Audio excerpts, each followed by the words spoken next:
Dengan pikiran yang jernih dan hati yang tulus, saya sebagai Kepala Negara Republik Indonesia mengakui bahwa pelanggaran hak asasi manusia yang berat memang terjadi di berbagai peristiwa.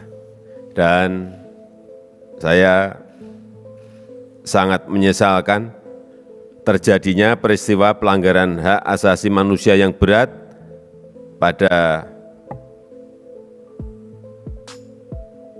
yang pertama, peristiwa 1965-1966, dua, peristiwa penembakan misterius 1982-1985, tiga, peristiwa Talangsari, Lampung 1989, empat, peristiwa Rumah Gudong dan Pos Satis di Aceh 1989, yang kelima, peristiwa penghilangan orang secara paksa tahun 1997-1998, enam, peristiwa kerusuhan Mei 1998, tujuh, peristiwa Trisakti dan Semanggi 1 dan 2, 1998 dan 1999, 8, peristiwa pembunuhan Dukun Santet 1998-1999, 9, peristiwa Simpang KKA di Aceh tahun 1999, 10, peristiwa Wasior di Papua 2001-2002, 11, peristiwa Wamena Papua di 2003, dan 12, peristiwa Jambu Kapok di Aceh.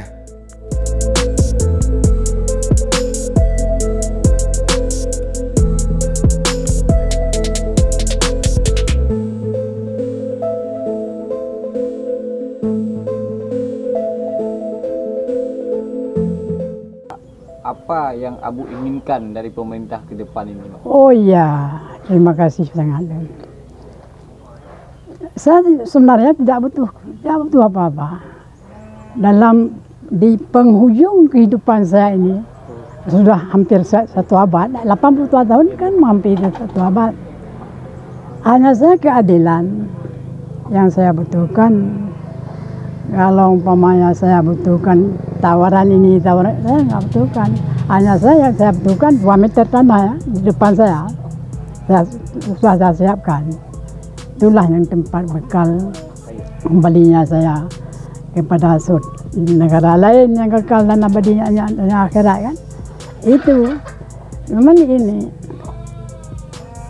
Tolong sampaikan kepada Bapak Presiden, boleh juga RI.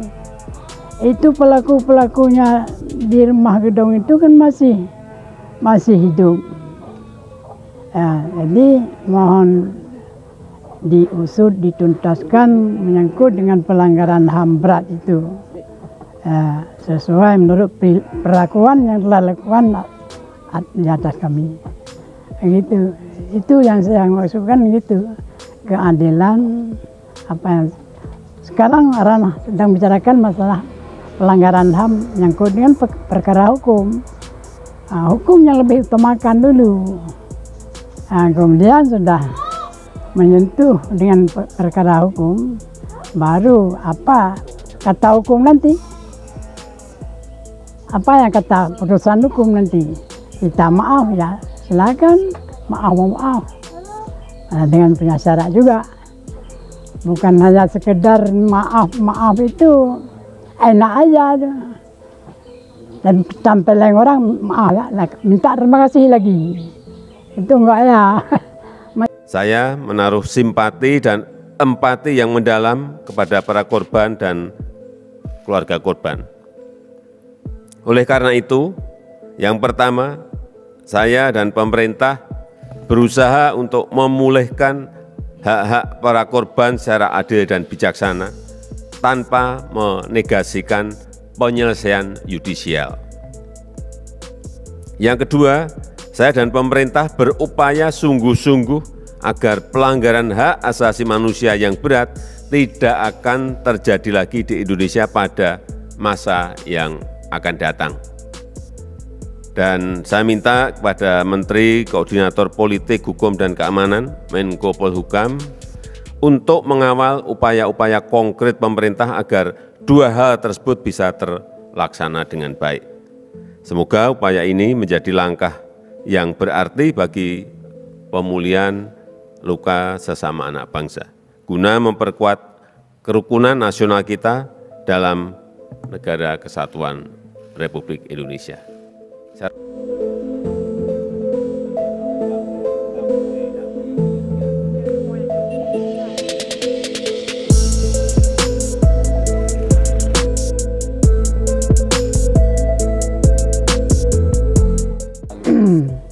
Itu merupakan memang benar mengupayakan satu jalan untuk mengarah kepada maaf juga itu, ya juga boleh juga itu, nggak apa-apa kan. Bila pada pihak-pihak mau menerima gitu silakan, nggak apa-apa, saya nggak. Jadi saya lebih terus terang saya bicara menyangkut dengan saya, tak usah tawar-menawar untuk beri apa, untuk tak usah. Saya sebelum hukumnya tegak belum. Hukum apa yang sudah mengarah kepada hukum yang benar, itu yang saya harapkan. Kalau poin yang paling penting Abu untuk Abu saya ini selaku korban, kira-kira apa yang paling penting harus dilakukan oleh pemerintah Abu? Yang paling sangat menentukan adalah tegaknya hukum.